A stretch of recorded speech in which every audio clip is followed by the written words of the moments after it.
شروع کرتے ہیں اس بابرکت نام والے کے نام سے جس نے اپنی رحمت کو اپنے غضب سے پہلے پیدا کیا۔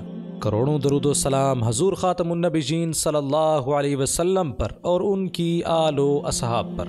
ناظرین کرام السلام علیکم ورحمۃ اللہ وبرکاتہ۔ بنت امیر شریعت سیدہ ام کفیل بخاری رحمۃ اللہ علیہ اپنی کتاب سیدی و ابی میں نقل کرتی ہیں 1930 کی تحریک سول نافرمانی میں شاہ جی نے پورے 6 ماہ تک مسلسل دورہ کیا۔ امرتسر گھر میں آئے، وہ کئی روز کے بعد آئے اور اماں جی سے کہا کہ قیمہ پکاؤ، خود لا کر دیا۔ اماں جی نے ہانڈی چڑھائی تو ڈاکٹر سیف الدین جو صدر امرتسر تھے، کانگریس کا پیغام آیا کہ میٹنگ ہے اور ڈاکٹر صاحب بلا رہے ہیں۔ ابا جی نے اماں جی سے فرمایا ابھی آتا ہوں۔ کئی گھنٹے گزر گئے، کھانا ٹھنڈا ہو گیا۔ آخر ایک آدمی آیا کہ شاہ جی کا بستر جو بندھا ہی پڑا تھا اور کتابیں اٹھا دیجئے، شاہ جی دورے پر جا رہے ہیں، 1-2 دن میں آ جائیں گے۔ اماں جی فرماتی کہ خون کے گھونٹ پی کر سامان باہر بھجوا دیا۔ شاہ جی امرتسر سے جالندھر، لدھیانہ، امبالہ، سہارنپور، آگرہ، دہلی پہنچے۔ چلتے چلاتے راستے میں ایک پوسٹ کارڈ گھر لکھا، میں خیریت کی اطلاع دیتا رہوں گا، آپ نے جواب نہیں دینا۔ بمبئی، کلکتہ تک پہنچے، مختلف صوبوں سے گرفتاری کے 14 وارنٹ پیچھے تھے۔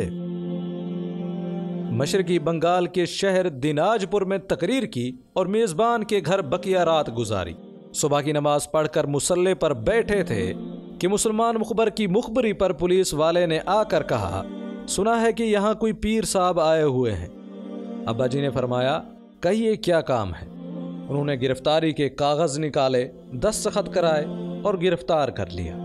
دیناج پور، علی پور اور کلکتہ میں 1 سال قید کاٹ کر رہا ہوئے۔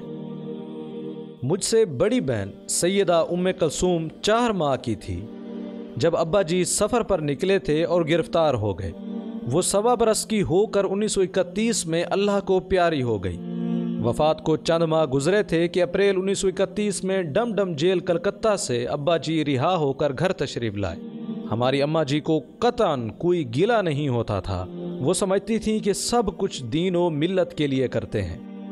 بھائی جان مولانا سید ابو ذر بخاری رحمۃ اللہ علیہ بتایا کرتے کہ جس دن ہماری بہن ام کلثوم کا انتقال ہوا، گھر میں عجیب ماحول تھا۔ اماں جی کے صبر اور حوصلے کا بچپن میں پہلی بار مشاہدہ کیا۔ انہوں نے اپنی معصوم بیٹی کو خود غسل دیا، کفن پہنایا، چارپائی پر لٹایا اور پھر مجھے آواز دی، عطاء المنعم اپنی بہن سے مل لو۔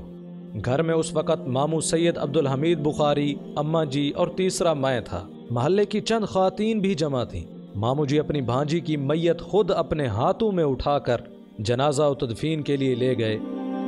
ان کو اللہ نے جس کام کے لیے پیدا کیا تھا وہی اس نے لیا، وہ جیسا بولتے ویسا ہی صحیح تلفظ لکھتے۔ انہوں نے 103 درجہ بخار میں چارپائی پر لیٹ کر بھی 3 گھنٹے تقریر کی۔ ان کی زندگی کی آخری تحریک 1953 کی تحریک تحفظ ختم نبوت تھی۔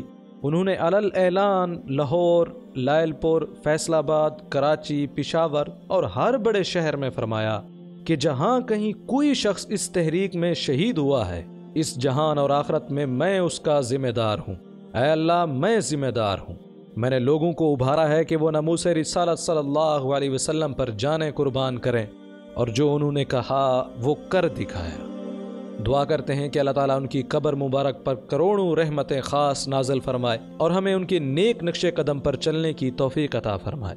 اس ویڈیو کے بارے میں کمنٹ سیکشن میں اپنی رائے کا اظہار ضرور کریں۔ امید کرتے ہیں کہ یہ ویڈیو آپ کے علم میں اضافے کا سبب بنی ہوگی۔ اگر یہ ویڈیو آپ کو اچھی لگی تو اسے لائک کریں اور شیئر بھی کر دیں۔ ملتے ہیں ایک نئے ویڈیو کے ساتھ، تب تک کے لیے اجازت دیں۔ السلام علیکم ورحمۃ اللہ وبرکاتہ۔